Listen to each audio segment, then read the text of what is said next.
Bonjour à tous, bienvenue pour ce 6e épisode, alors qui se déroule dans un cadre un peu plus calme que le 5e, qui était quand même un peu bruyant. Je suis dans la maison de mon beau-père, là où nous habitons au Japon, euh, dans une pièce où je peux être seul, avec la clim, contrairement au reste de la maison où il doit faire peut-être 35, 38 degrés, je sais pas, il fait chaud, il fait très chaud. J'en ai profité pour revoir le 5e épisode. Euh, Désolé pour le cadrage parfois pourri. On voit plus mes trous de nez qu'autre chose. Euh, le bruit ambiant aussi. En tout cas, je pense que j'ai dit les choses qu'il y avait à dire. Euh, donc j'étais jusqu'au bout du quitté de Wadaiko Makoto. Et j'ai parlé du tout début, l'embryon de Tsunagali Taiko. Vraiment l'embryon, l'idée. Mais l'idée qui a évolué, puisqu'effectivement au début c'était juste d'accueillir des stages. Alors c'est quelque chose qu'on préparait en voulant le faire vraiment en phase avec notre professeur. C'est pas du tout quelque chose qu'on voulait faire en contre ou en concurrence. Et donc je crois qu'en février, on s'était ouvert à elle de cette idée de mémoire. Hein. C'est vraiment de mémoire. J'ai pas forcément regardé les mails de l'époque. Moi, j'ai gardé mes mails perso, évidemment. Tous les mails de l'association, évidemment, je n'y ai plus accès. Et c'est normal. Mais en tout cas, mes mails à moi, je les ai. Mais en tout cas, voilà, j'ai pas regardé ça, mais je sais que on souhaitait inclure Mariko dans le processus de décision des professeurs aussi. On avait pensé notamment à des professeurs de son groupe source, de son groupe d'origine au Japon. Et on s'était pris à rêver, je me souviens avec Myriam, de stages où pendant une semaine, il y a du taiko, des massages, de la super nourriture, de la campagne, etc., etc. C'est quelque chose que nous, on a fini par faire, Aliko et moi, quelques années plus tard. Ça a pris du temps. Mais ça, je vous en parlerai plus tard. Voilà. En tout cas, voilà. Ce qui est important, c'est de savoir que... Enfin, je pense que c'est important. Nous, on souhaitait le faire en complémentarité avec notre professeur et non pas contre elle. Et on s'en était ouvert à elle. On a essayé de lui présenter quelque chose d'assez clair. Voilà. Donc j'ai dit que voilà, in fine on s'était retrouvés, Aliko et moi, sur ce projet, que pour le coup on a fait évoluer. Cette envie d'organiser des stages avec des professeurs étrangers existait toujours, mais quelque part elle a été supplantée par quelque chose qui nous semblait plus dans notre ADN, plus dans ce qui nous animait, elle et moi. Euh, à savoir développer un taiko qui soit dans la contribution au monde. Comme je l'ai dit dans une précédente épisode, moi j'ai vraiment reconnecté pendant ce master. Donc alors, petite introduction. Je vais parler de choses dont si vous prenez directement cet épisode, vous n'avez aucune connaissance. Et je ne vais pas tout réintroduire. Donc, si vous voulez suivre cet épisode, vous avez besoin de voir les épisodes précédents. Sinon, vous allez comprendre la moitié. Après, voilà, si vous voulez continuer à regarder, regardez. Vous risquez de comprendre la moitié de ce dont je parle. En tout cas, le sujet, c'est de raconter mon vécu de ces 12 dernières années, qui a été très riche, très puissant, où je pense qu'il y a beaucoup de leçons à prendre, et j'en suis à l'année 2011.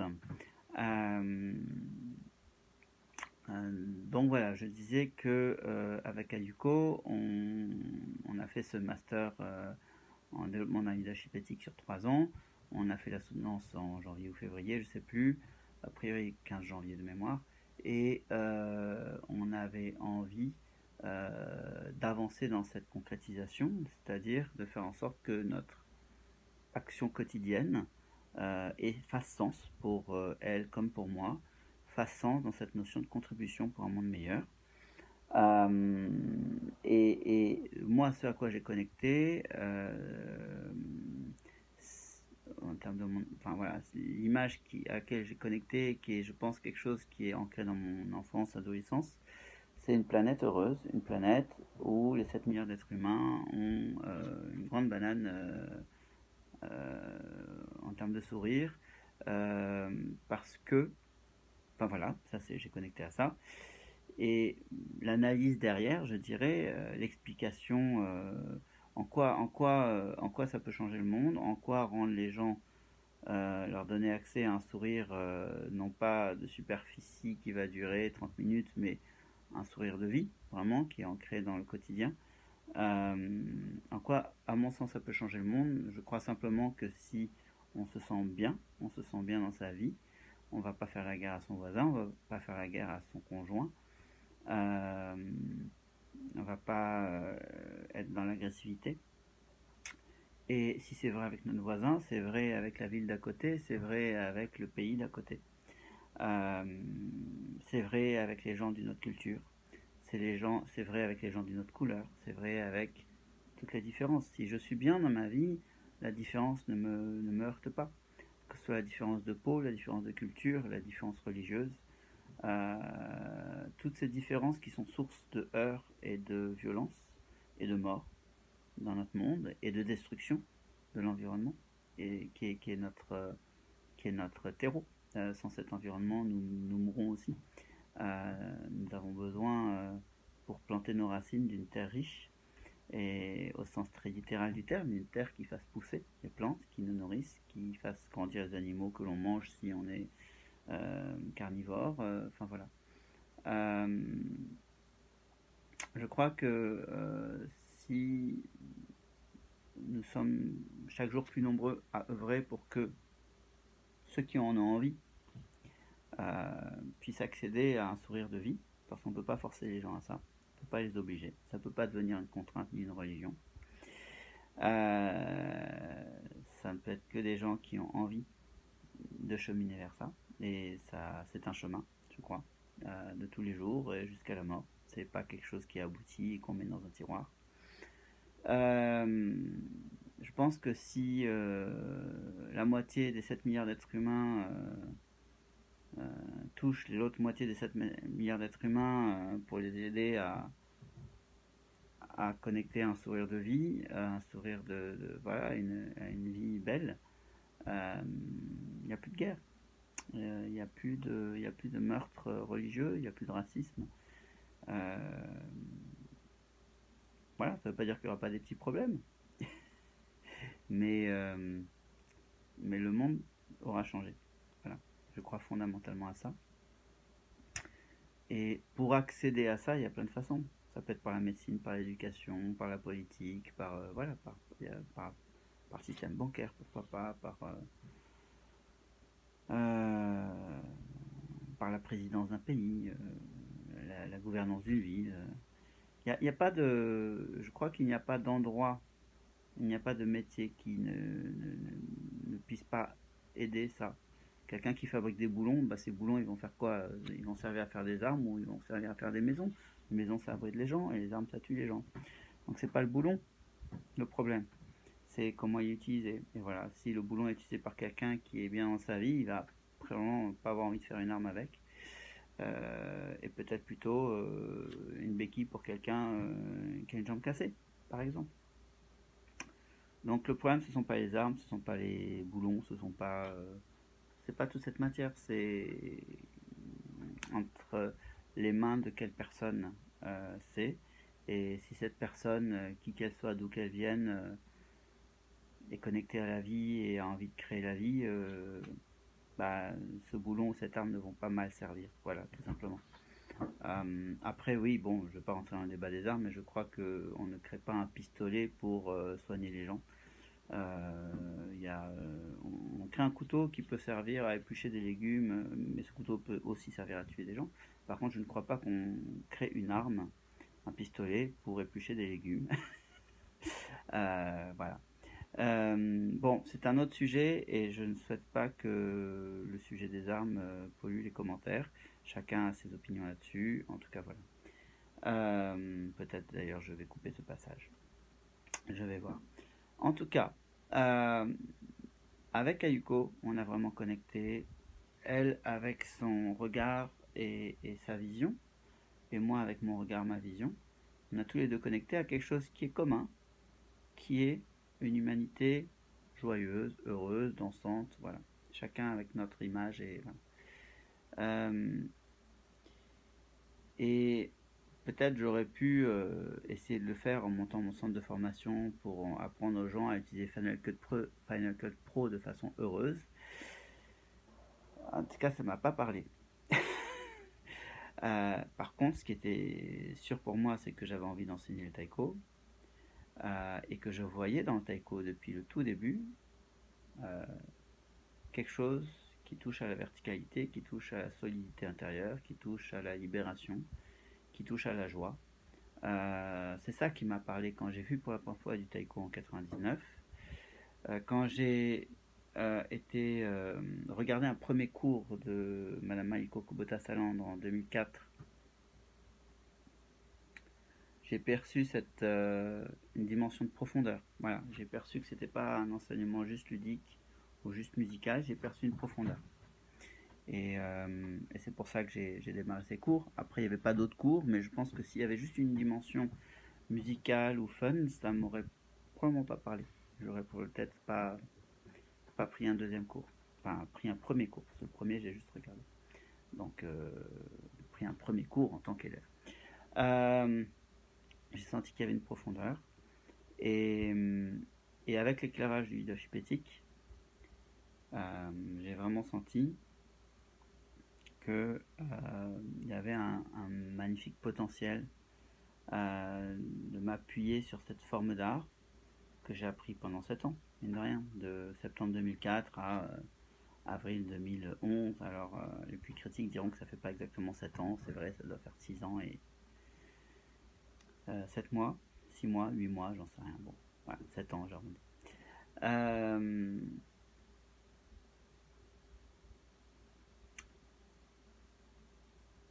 Donc, on a créé Tsunagali Taiko dans cette vision, dans cet objectif. Créer du sourire, créer la verticalité, créer l'autonomie. Parce qu'un élève, si au bout de quelques cours, quelques mois ou quelques années de cours, il arrive à être plus libre dans sa vie, à être plus affirmé, à être plus autonome de façon émotionnelle, à être moins dans la réaction, la souffrance, etc., mais plus solide, quelque part plus stable, eh bien c'est sa vie qui va évoluer forcément avec ses enfants, son conjoint, ses amis et ses collègues. Sa vie va évoluer. Voilà. Et c'est avec cette conscience-là qu'on a démarré Tsunagali en le 8 juin 2011 par un premier concert. Le 11 juin 2011 et le 8 juin par un premier cours. Voilà. Mais là, je m'avance un peu. Avant ça, il y a eu encore quelques épisodes. Donc moi, webmaster, tout ça, j'ai créé un premier site en disant ouverture bientôt. Si vous voulez des informations, renseignez votre adresse mail. Voilà, il n'y a pas grand monde qui a mis son adresse mail. Mais commencez déjà à y avoir quelques visites. Voilà. J'ai acheté un nom de domaine. Alors, au début, c'était Tsunagali Taiko-Do Center. Tsunagali, ça veut dire le lien. Taiko, c'est le tambour. Alors, littéralement, c'est juste le tambour. Pour dire tambour japonais, ça devrait être Wadaiko. Mais voilà, j'avais simplifié. Do, c'est la voix. Et Santa. Le Saint, alors donc en français, le centre de la voix du taiko pour le lien, quelque chose comme ça. Le lien, alors le lien entre le lien à soi, pour commencer, puis le lien aux autres. Parce que quand on est un lien à soi de qualité, le lien aux autres est quand même plus simple. Si le lien à soi est dans la souffrance, le lien aux autres le sera. Tout simplement. C'est comme 2 plus 2 font 4. On peut dire que ça peut faire 3,5, mais voilà, chacun son interprétation. Euh, Bref, c'était ça notre idée. Et pour le coup, comme on n'était que tous les deux, bah, on pouvait vraiment l'assumer, le poser. Et voilà. Après, c'était un dépassement parce que c'est pas le contexte, c'est pas si simple de poser des choses comme ça. Euh, et donc, on a commencé. Moi, pour le coup, en février, mars, avril, je me suis ouvert complètement, enfin complètement, je me suis ouvert et j'ai regardé mais alors des dizaines d'heures de vidéos de taiko sur YouTube. J'ai découvert le taiko aux États-Unis, leur façon de jouer. J'ai vu plein de groupes, les autres façons, de face, au daiko. Enfin, j'ai ouvert quoi et j'ai fait waouh, ok, avec toujours beaucoup de jugement. Quand même, le taiko que j'ai appris, c'est le taiko, et puis le reste, ça ressemble à du taiko. Il y avait encore ça chez moi, il n'y a plus, si ça peut rassurer ceux qui m'écoutent maintenant. Mais ça a duré encore quelques années, ces jugements. Et cette vision de j'ai appris le taiko, le bon taiko, et le reste, c'est autre chose. Sans méchanceté, hein, c'était juste là où j'étais à l'époque. Et est-ce que ma prof a contribué à ça? Je ne sais pas. C'est pas à moi de le dire. Est-ce que c'est 100% ma responsabilité? Peut-être. Peut-être c'est pas non plus 100%. En tout cas, c'est une part importante, ça c'est sûr. Voilà. Euh, Qu'est-ce que je veux dire? Euh, Quand j'ai été chercher mes affaires au studio, puisque le premier taco que j'ai acheté avec l'aide de ma professeure chez Miyamoto Onosuten au Japon, à Tokyo. Je l'avais mis en prêt pour ses cours. Voilà, parce qu'elle n'avait pas beaucoup de Nagado, elle utilisait aussi pas mal de pneus dans ses cours et je trouvais ça dommage. Moi j'avais un Nagado, donc plutôt que de le trimballer à vélo sur mon porte-bagages que j'avais bricolé ou sur mon porteur à l'avant, je le laissais en résidence dans ses cours et donc elle l'utilisait pour ses cours.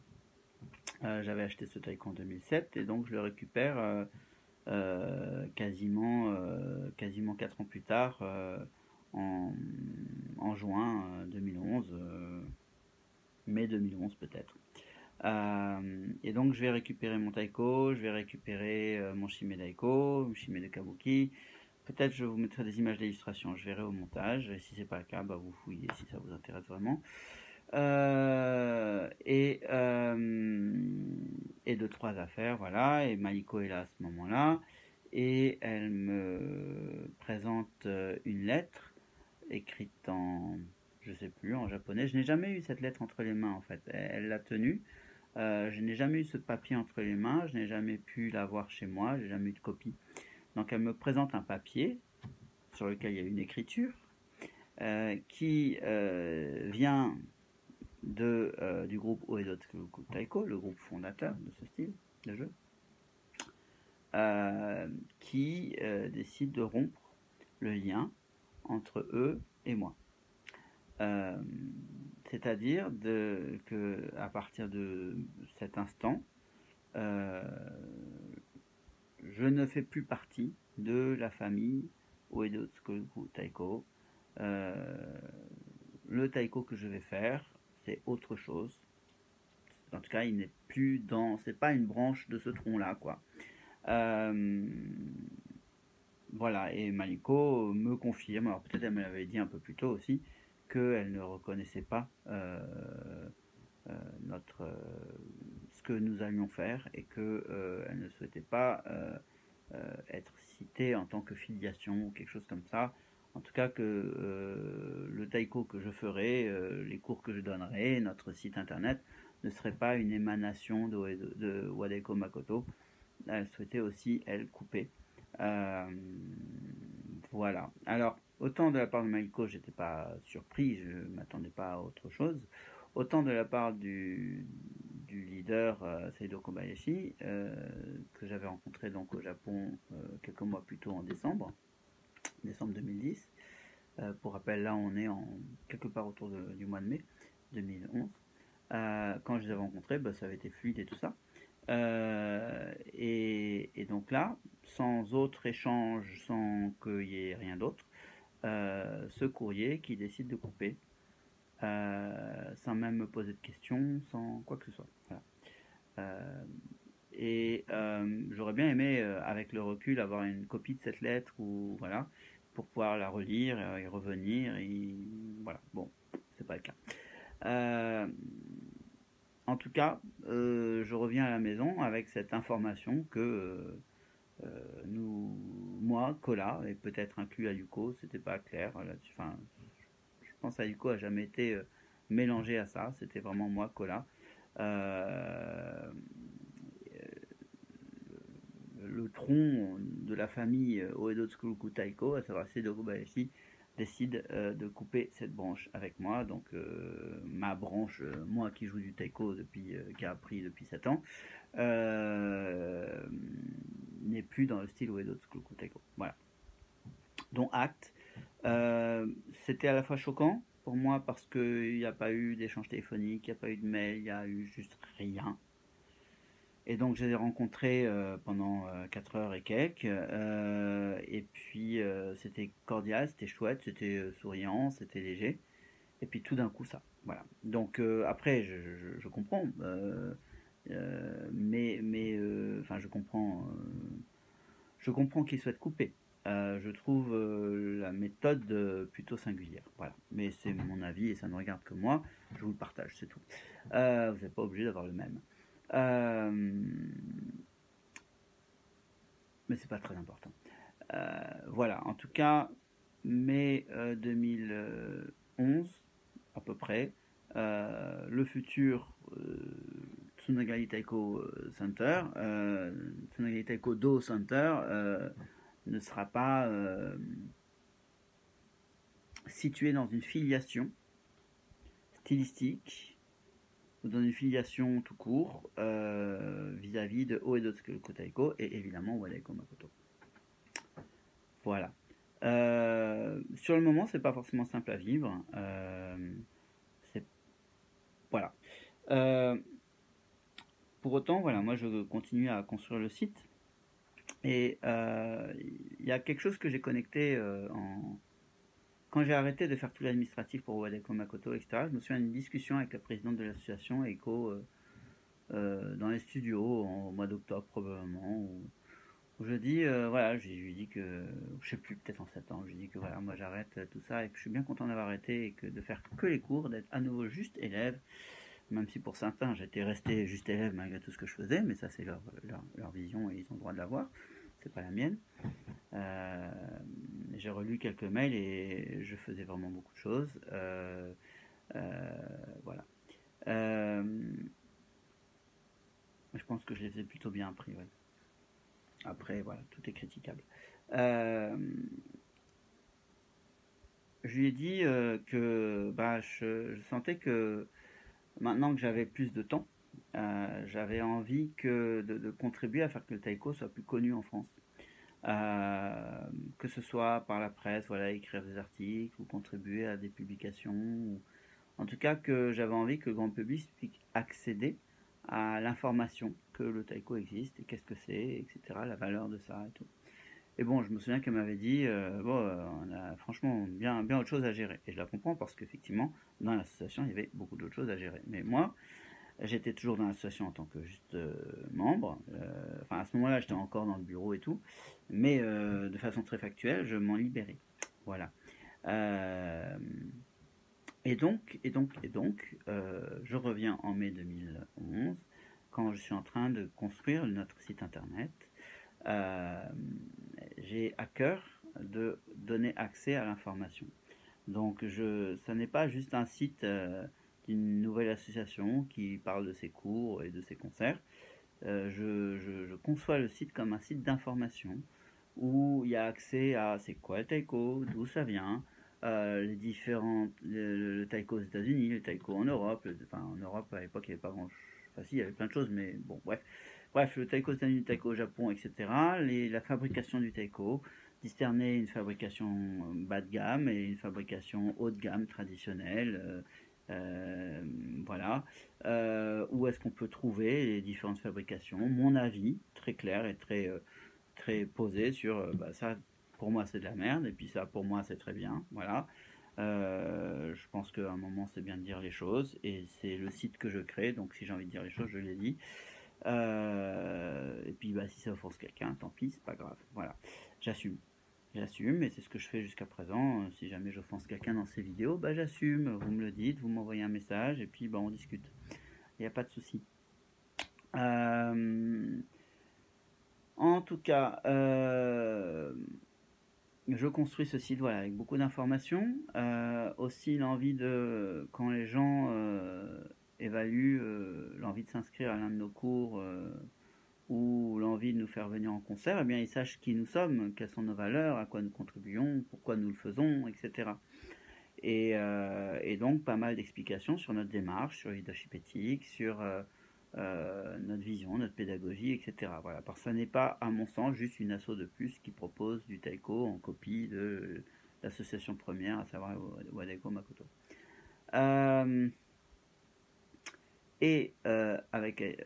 Pour moi, c'est clair que je souhaite aussi, je ne veux pas fonctionner avec de la bidouille, c'est-à-dire je veux que d'un point de vue juridique, administratif, social, URSAF et compagnie, ce soit hyper carré. Et je souhaite aussi, moi, à Yuko c'est moins clair à l'époque, mais moi je souhaite à terme pouvoir occuper mes journées uniquement avec le Wadaiko et pas avoir besoin pour manger de concilier d'autres activités, que ce soit de création de site ou de formation. Donc déjà en 2011, je crois que je décide d'arrêter la fabrication de sites pour ne faire plus que de la formation, il me semble, quelque part, par là. Peut-être un peu avant, un peu après. Donc j'écarte une partie de mon activité, la création de sites étant très chronophage et finalement, compte tenu du temps passé, pas si rémunératrice que ça. Ça me permettait de vivre évidemment, mais au ratio temps passé, argent gagné, je me suis rendu compte que il valait mieux que je fasse de la formation professionnelle pour des centres de formation. Donc j'ai pas de paperasse à gérer, je viens, j'assume le cours dans le centre de formation, je m'engage à ce moment-là pour faire quelque chose de qualité et pour continuer d'évoluer, etc. Mais quand j'ai fini ça, j'ai fini et je peux passer à autre chose. Donc déjà, ça me libère du temps. Et puis, je souhaite à terme, à minima, pouvoir faire un 50-50, voire pourquoi pas 100% taiko et 0% autre chose. Donc, ça veut dire gagner de quoi, gagner ma croûte, gagner de quoi payer mon loyer, mon EDF et ma bouffe par le Wadaiko, parce que si je fais ça toute la journée, j'ai pas reçu d'héritage qui me permette de faire ça pendant 10 ans toute la journée sans avoir un autre gagne-pain. Donc ça veut dire que le Wadaiko à un moment doit apporter sa sustentation. Si je veux pouvoir le faire toute la journée, de tous les jours, week-end ou pas inclus, voilà. Et pour ça, en France, si on fait une association et qu'on est président ou qu'on est dans le bureau de son association, on ne peut pas vraiment se rémunérer, ou en tout cas ça pose des problèmes au niveau des subventions, etc. C'est pas forcément évident d'être salarié de son association tout en étant dans le bureau. Donc évidemment, il y a des bidouilles et beaucoup de gens font par exemple le fait d'être freelance, donc ils sont auto-entrepreneurs.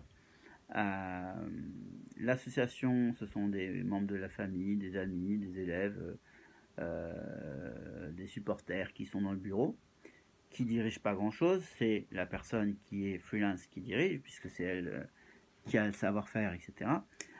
Et les autres soutiennent et sont là dans le bureau pour acter les choses. Voilà, ça permet de ne pas payer de TVA, parce que l'association n'est pas soumise à TVA. Même si éventuellement l'association assure des prestations commerciales. Normalement, une association n'est pas soumise à TVA pour des prestations non commerciales à ses membres.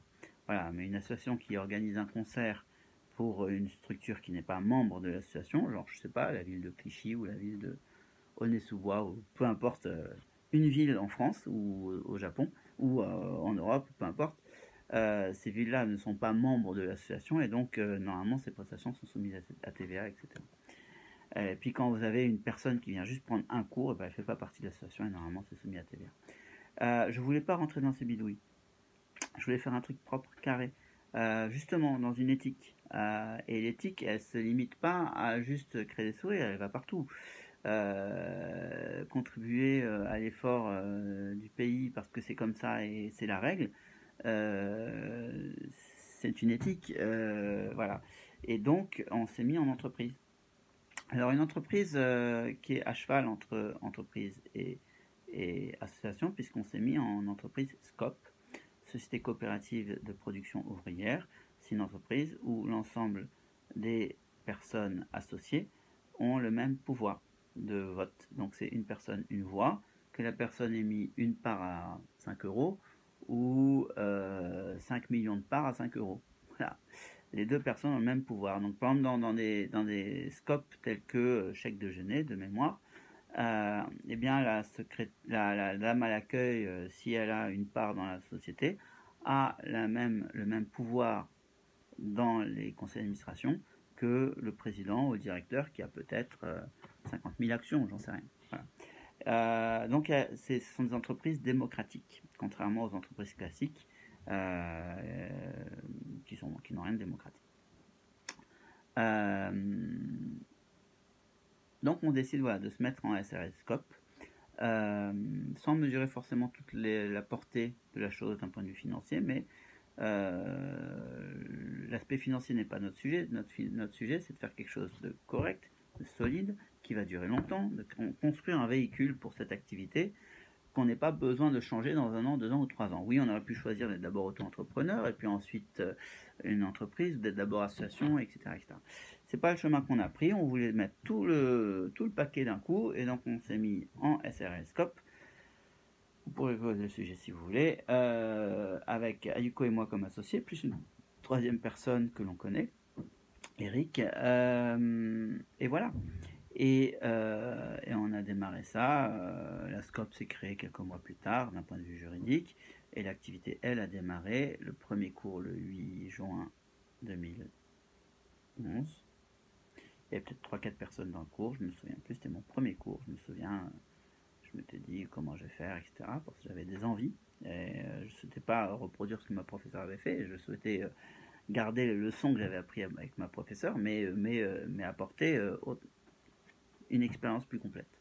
Dans cette notion de quelque chose de vraiment intégral, vertical, qui donne de la liberté, etc. Juste, c'était l'idée, je ne savais pas encore comment faire. En tout cas, je n'avais jamais fait. Je le faisais un peu dans mes formations Final Cut et tout ça, mais c'est pas pareil avec le Wadeko. Le Wadeko est très physique, on bouge, etc. Et je vais bientôt finir cet épisode. C'est vraiment le tout début de Tsunagali. Et il y a une chose sur laquelle qui est importante pour moi, c'est vraiment de dire que oui, avec ma professeure, il y a eu un clash. Je pense, mais peut-être j'ai tort, qu'elle souhaitait que j'arrête depuis un moment. En tout cas, là, ça s'était arrêté. Et je souhaitais que les choses soient pour garantir un avenir plus chouette. Et pas rester dans une dimension de bataille ou de mécontentement ou autre. Je souhaitais que les choses se passent bien. Voilà, que je ne souhaitais pas que certains contenus de notre site la heurtent. Je souhaitais que s'il y avait des choses qui l'heurtent, elles puissent nous le dire, que nous on puisse faire les corrections, etc. Et donc, de probablement juin à, je pense, fin août, on a passé 3 mois, alors pas à faire que ça évidemment, mais en mail d'aller-retour où elle nous disait ça je veux pas que vous disiez, ça je veux que vous changiez, ça me va pas, etc., etc. Au menu, il y a eu 2 choses importantes, il me semble. La première, c'est qu'elle a souhaité que nous changions de nom. Elle trouvait que Taiko Do c'était trop fort et elle trouvait que nous n'avions pas à porter cet étendard-là, la voix du taiko, et que voilà. Et donc, je me suis dit, bon, c'est juste un nom, quoi. À la limite, ce qui est important, c'est ce qui est dans nos cœurs, oui, pour moi, la voix du taiko, c'est quelque chose qui était important à l'époque. Aujourd'hui, je le dirais autrement, je pense. Je le ressens pas comme la voix du taiko. Il y a la voix de quelque chose, mais peut-être moins associée à la matière, le tambour japonais. Voilà. Mais en tout cas, à l'époque, pour moi, c'était quelque chose d'important. Mais face, ça lui allait pas, machin. Je me suis dit, bon, le nom, c'est le nom, c'est quelque chose d'extérieur. Ce qui compte, c'est de le vivre moi, chez moi. Et donc, j'ai dit, bah, ok, pour moi, c'est quelque chose d'important, mais si tu veux, on change. Et donc, c'est devenu Tsunagari Taiko Center. Je me souviens que je lui avais dit ça dans le mail et elle m'avait répondu. Et en fait, à l'époque, on ne se comprenait plus. Elle m'avait répondu, mais si, le nom c'est important. Je comprends pas pourquoi tu dis que le nom c'est pas important. Voilà. Bref, on était dans l'incompréhension globale à ce moment-là. Dès que j'amenais quelque chose, c'était du contre, c'était de l'inversion. J'amenais quelque chose et elle me retournait l'inverse. Voilà, bref, c'est comme ça. Je ne lui reproche pas, c'est juste comme ça.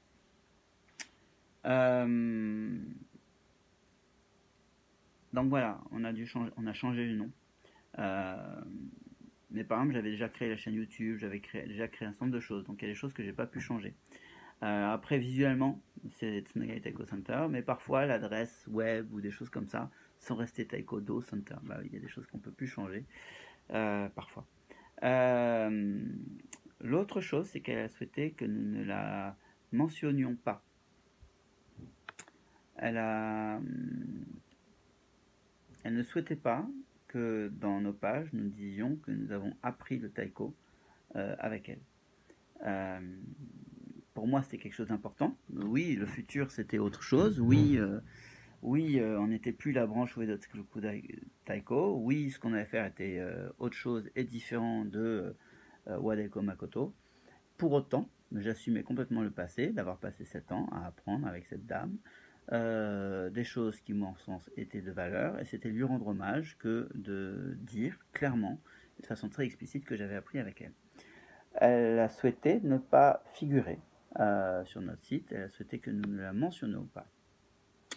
Donc pour tous ceux qui, depuis des années, se demandent pourquoi ne mentionnons pas, éventuellement nous trouvent ingrats de ne pas dire d'où nous venons, d'où on a appris, et peut-être nous ont jugé là-dessus, eh bien, si jamais vous regardez ces quelques secondes, quelques minutes de vidéo du 6e épisode, eh bien, vous pourrez comprendre l'histoire, savoir pourquoi nous ne la mentionnons pas, que ça n'a pas été de gaieté de cœur, ça a été un renoncement, mais par marque de respect, nous avons accepté ce changement-là sur notre site et dans toute notre communication. Ça veut dire que aussi, depuis notre création, je crois que je n'ai jamais mentionné explicitement son nom et prénom. Parfois, j'ai dit la personne chez qui nous avons appris, et puis ceux qui me connaissent savent qui c'est, voilà. Mais eux le savent déjà, donc ça change pas grand-chose dans ma publication Facebook ou des choses comme ça.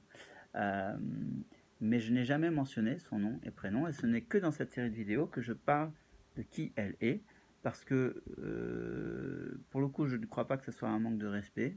Peut-être elle le vivra comme ça. Mais comme je l'ai dit, je ne souhaite pas cacher les choses, cacher les gens. Je ne pense pas lui porter préjudice. Je dis ma vision des choses. Et je pense que pour les personnes qui vont suivre ces épisodes, ils auront le recul nécessaire pour pouvoir peut-être prendre les choses sans jugement et sans la juger. Peut-être en me jugeant moi, je sais pas, mais en tout cas j'espère sans la juger. Et puis si c'est le cas, c'est pas la fin du monde, elle va pas en mourir non plus. Je ne crois pas en tout cas. Voilà, peut-être je recevrai un courrier incendiaire. Voilà, j'assumerai. C'est pas grave. Mais j'aurais fait ce qui est pour moi important, à savoir dire les choses. En tout cas, voilà. 2 points importants. On a changé le nom, on a enlevé Do, la voix. Et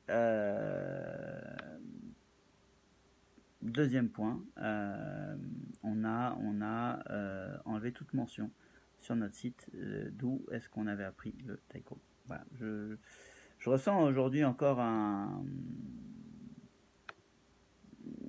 truc qui me plaît pas là-dessus. Je souhaite qu'avec le temps, ça s'assouplisse et qu'on puisse juste dire on a appris là, point, c'est tout. Voilà, ce qu'on fait, c'est très différent aujourd'hui. Je pense qu'on pratique pas les mêmes taiko, on crée pas les mêmes effets chez les gens qui apprennent chez elles ou chez nous.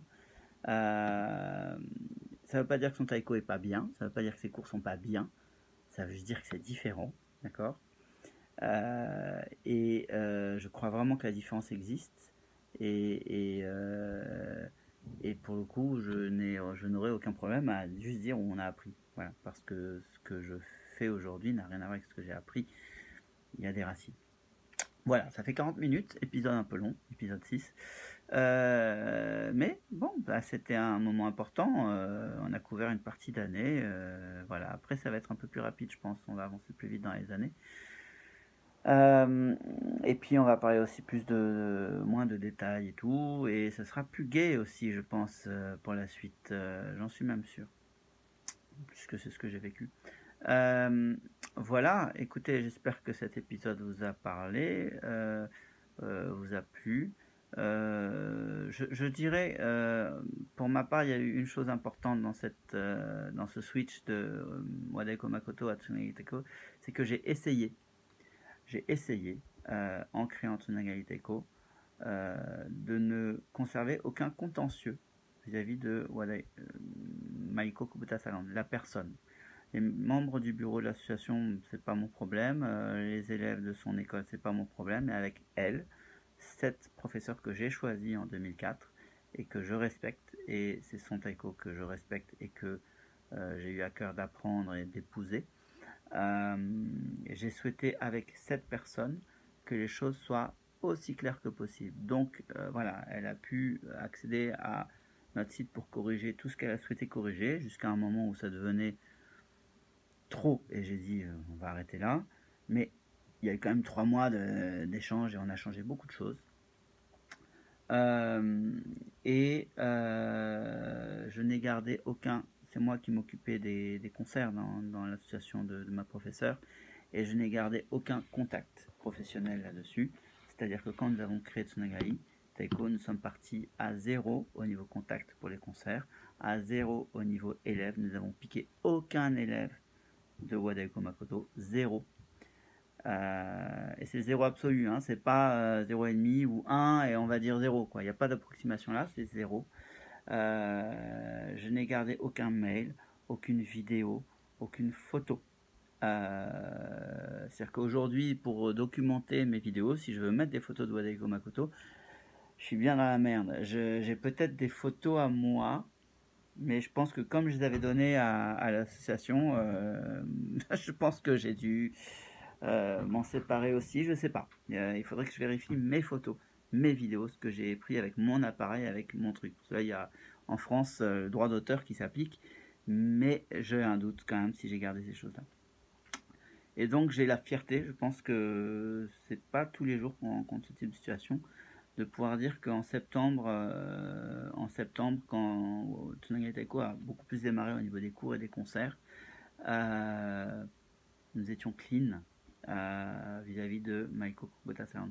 Qu'il y ait un passif émotionnel, etc., ça, je sais même pas. Je pensais qu'en quelques années, ça allait se pacifier. Mes derniers mails à Maiko m'ont montré que c'était toujours pas pacifié. Bon, bah voilà, c'est comme ça. Il n'y a pas d'agressivité de sa part, il y a juste une sécheresse. Donc, bah tant pis. C'est sa vie, c'est son chemin. Je pensais que quelques années suffiraient. En fait, là, ça fait 8 ans et je crois que, a priori, bon, après, ça fait un moment que je n'ai pas envoyé un mail, mais le dernier mail, il y a un an, ça n'avait pas changé. Je pensais que les aspects émotionnels allaient passer, mais il n'est pas improbable qu'il dure une vie. Je ne sais pas. Je ne sais pas. De ma part, en tout cas, les choses sont au passé, mais peut-être que chez d'autres, c'est encore au présent, malheureusement. D'un point de vue voilà, de tout ce que j'ai pu brasser dans l'association Wadaiko Makoto, je n'ai rien gardé. Voilà, et ça c'est important, et ça veut dire que vraiment quand on a Katsunagai, on est parti de zéro. Voilà, et je suis fier de ça. Parce que, bon, avec tout ce que j'ai brassé au sein de Wadeko Makoto, j'aurais pu jouer un peu de filou et garder 2-3 contacts, etc. C'est pas le cas. Bien, cet épisode est trop long maintenant, donc je clôture et rendez-vous au 7e épisode. À bientôt.